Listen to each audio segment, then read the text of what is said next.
Right Arun, thanks for joining. So ఇది ఒక్క వరంగల్కే పరిమితం కాలేదు, ఒక్క ఉమ్మడి ఆదిలాబాద్ జిల్లాకే పరిమితం కాలేదు.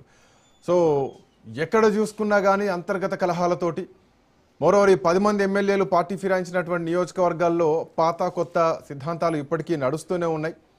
వాళ్ళు ప్రత్యక్షంగా వాళ్ళ గోడును వెళ్ళబుచ్చుకుంటున్నటువంటి సందర్భాలు తెలంగాణ రాష్ట్ర వ్యాప్తంగా కనిపిస్తున్నాయి. ఆ 10 నియోజకవర్గాల్లో బహిరంగ సభలు పెడతామని గతంలో ప్రతిపక్ష నాయకులు కేటీఆర్ కూడా మాట్లాడినటువంటి పరిస్థితి. సో ఇట్లాంటి ఎపిసోడ్లు తెలంగాణ మొత్తం కూడా నడుస్తున్నాయి. కాంగ్రెస్ పార్టీలో ఏం జరుగుతోంది? అంతర్గత కలహాలు కాస్త బహిర్గతం అవుతున్నాయా? ఉమ్మడి నల్లగొండ జిల్లాలో అదే ఎపిసోడ్ నడుస్తోంది, అటు ఆదిలాబాద్ జిల్లాలో అదే ఎపిసోడ్ నడుస్తోంది. వరంగల్ ఒక సెంట్రిక్ పాయింట్ లాగా కనిపిస్తోంది కాంగ్రెస్లో ఏం జరుగుతుందో చెప్పడానికి. ఖమ్మంకి వెళ్దాం. ఖమ్మం నుంచి మా కరెస్పాండెంట్ ఉపేందర్ అందుబాటులో ఉన్నారు. సో ఖమ్మం కొంత హాట్గా ఉంటుందనే చెప్పాలి. ఎందుకంటే నిన్న సుష్మితా పటేల్ చేసినటువంటి కామెంట్లో ఆ పొంగును చూసి మురిసిపోకు అని చెప్పేసి ఇండైరెక్ట్గా పొంగులేటిని ఉద్దేశించే మాట్లాడారు. సో పొంగులేటిని కొంతవరకు అంటే ఒక రెండో సీఎం, సో ఆయనే సీఎంని నడిపిస్తారు, సో ఆయనతోనే నడుస్తుంది, ఆయన చాలా బలమైనటువంటి వ్యక్తి. ఈవెన్ అదే పొంగులేటి శ్రీనివాసరెడ్డి వరంగల్ జిల్లా ఇన్ఛార్జ్ మంత్రిగా ఉన్నారు, మేడారం టెండర్లు కూడా ఆయనే తీసుకున్నారు. సో ఇట్లా రకరకాల ఈక్వేషన్స్ ఖమ్మం జిల్లా నుంచి కూడా ఉన్నాయి. బట్ అదే ఖమ్మంలో కూడా ఆధిపత్య పోరు నడుస్తుంది, అదే ఖమ్మంలో వర్గ విభేదాలు నడుస్తున్నాయి. పంచాయతీ ఎన్నికల టైంలో కూడా ఇట్లాంటి అంశాలు బయటకు వచ్చాయి. మాట్లాడదాం. ఉపేందర్ మా కరెస్పాండెంట్ అందుబాటులో ఉన్నారు. ఉపేందర్, సో ఏ జిల్లా చూసుకున్నా ఏదో అన్నట్టు ఏమున్నది గర్వకారణం అన్నట్టు కాంగ్రెస్ పార్టీ పరిస్థితి ఎక్కడ చూసుకున్నా కానీ అట్లాంటి సిచ్యువేషన్సే కనిపిస్తున్నాయి. సో ఖమ్మం పరిస్థితి ఏంటి? ఎట్లాంటి ఈక్వేషన్స్ కనిపిస్తున్నాయి? శ్రీకాంత్, ఇప్పటికే ఉమ్మడి ఖమ్మం జిల్లా అటు కాంగ్రెస్ పార్టీకి కంచుకోవటం లాంటిది, ఇటువంటి జిల్లాలో కూడా ఇప్పటికే వర్గ విభేదాలు కూడా తారాస్థాయికి చేరేది అయితే మనం చెప్పుకోవచ్చు. ఎందుకంటే ఇప్పటికే 2.5 ఏళ్లలో ఏదైతే ఇప్పటికే ఖమ్మం జిల్లాలో 10 నియోజకవర్గాలు ఉంటే 10 నియోజకవర్గాల్లో 10కి 10 కూడా కాంగ్రెస్ కైవసం చేసుకుంది. అటు ఇక అంటే అటు ఏదైతే రాష్ట్రంలో కూడా జిల్లాకు కీలక పదవులు. ఉపేందర్, మీరు మాట అన్నారు కాంగ్రెస్ కు కంచుకోవడం అని చెప్పేసి, బట్ ఐ థింక్ నాయకత్వంతో ఆ పార్టీలకు బలం వస్తుందేమో అక్కడ.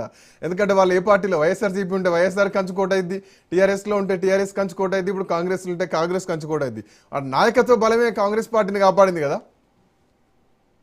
డెఫినెట్లీ అటు నాయకత్వంతో పాటు ఇటు ఖమ్మం జిల్లాలో అంటే కాంగ్రెస్ పార్టీ కంచుకోవట్లు అంటే దాదాపుగా 15 సార్లు జరిగినటువంటి అసెంబ్లీ ఎన్నికల్లో దాదాపుగా 9 సార్లు కూడా ఇక్కడ కాంగ్రెస్ గెలవడం కూడా అటు కాంగ్రెస్ పార్టీకి అంటే కంచుకోవటం మనం చెప్పుకోవచ్చు. కానీ ఇప్పటికే అది అధికార పార్టీకి సంబంధించిన నేతలు కావచ్చు, అది వలస నేతలతో కూడా ఈ పార్టీ బలం పుంజుకుంది. ఇప్పటికే ఇటు ఏదైతే 2.5 ఏళ్లు పూర్తయిన నేపథ్యంలోనే ఇక్కడ వర్గ విభేదాలు కూడా తారస్థాయికి చేరని అనుకోవచ్చు. ఇది వివిధ రాజకీయ పార్టీలో ఉన్న నేతలంతా కూడా ఇప్పుడు అధికార కాంగ్రెస్ పార్టీ వైపు రావడం, అటు ఏదైతే డిప్యూటీ సీఎం బట్టి విక్రమార్క కావచ్చు, ఇటు వ్యవసాయ శాఖ మంత్రి తుమ్మల నాగేశ్వరరావు కావచ్చు, ఇటు ఏదైతే రెవెన్యూ మినిస్టర్ గా ఉన్నటువంటి పొంగులేటి శ్రీనివాసరెడ్డి, అటు కేంద్ర అంటే మాజీ మంత్రిగా ఉన్నటువంటి ఏదైతే రాజ్యసభ సభ్యురాలు రేణుకా చౌదరి, ముగ్గురు ఏమాఏమీలు కూడా ఇటు ఖమ్మం జిల్లా నుంచి కూడా ఉండడంతో కూడా వీరి మధ్య కూడా పొరపెచ్చులు అయితే ప్రధానంగా కనిపిస్తున్న పరిస్థితి కనిపిస్తుంది. ఎవరి వర్గం వారిగా కూడా ఇక్కడ అంటే తమ కార్యక్రమాలు అయితే నిర్వహిస్తున్న పరిస్థితి కనిపిస్తుంది. ఇక ఒక్కరికొకరు అయితే ఏదైనా అధికారిక కార్యక్రమం జరిగితే మాత్రం ఎవరికి వారు విడివిడిగా కూడా కార్యక్రమాలు పాల్గొంటున్నారని చెప్పేసి జనం నుంచి కూడా అంటే విమర్శలు కూడా వస్తున్నాయి. కనీసం అంటే సామాన్య కార్యకర్తలు కావచ్చు, అదే విధంగా కొత్త పాత కాంగ్రెస్ కి సంబంధించినటువంటి నేతలంతా కూడా తమను ఎవరిని కలవాలి, ఎవరిని కలిస్తే మిగతా వారు ఎవరు ఇబ్బంది పెడతారని చెప్పేసి కూడా వారంతా అంటే పాత కాంగ్రెస్ నేతలంతా కూడా కొంత ఇబ్బందులు పడుతున్న పరిస్థితి కనిపిస్తుంది. ఇప్పటికే అటు ప్రభుత్వం ఏర్పడి 2.5 ఏళ్లు పూర్తిగా వస్తున్న నేపథ్యంలో ఇటు షాదీ ముబారక్ కావచ్చు, కళ్యాణ లక్ష్మి లాంటివి పథకాలు కూడా కొన్ని అంటే తీసివేస్తామని చెప్పేసి అటు పొగోటు చెప్పడం, అదే విధంగా నిన్న ఏదైతే కొండా సుష్మితా పటేల్ కూడా చేసిన వ్యాఖ్యలు కూడా ఖమ్మం జిల్లా రాజకీయాలను మరోసారి దుమారు లేపుతున్నాయని మనం చెప్పుకోవచ్చు. వర్గ విభేదాలన్నీ కూడా మళ్ళీ ఒకసారిగా కూడా పుంజుకుంటున్న పరిస్థితి కనిపిస్తుంది. ఇక పార్టీలో ఉన్న నేతలంతా కూడా కొంత అసంతృప్తితో పరిస్థితి కనిపిస్తుంది. ఇప్పటికే అటు కాంగ్రెస్ తుమ్మల నాగేశ్వరరావు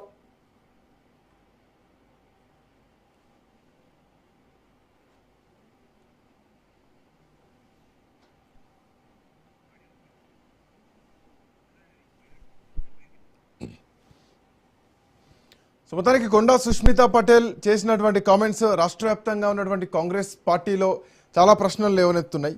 సో మొన్న ములుగు పర్యటన, పరకాల బహిరంగ సభలో ముఖ్యమంత్రి రేవంత్ రెడ్డి చేసినటువంటి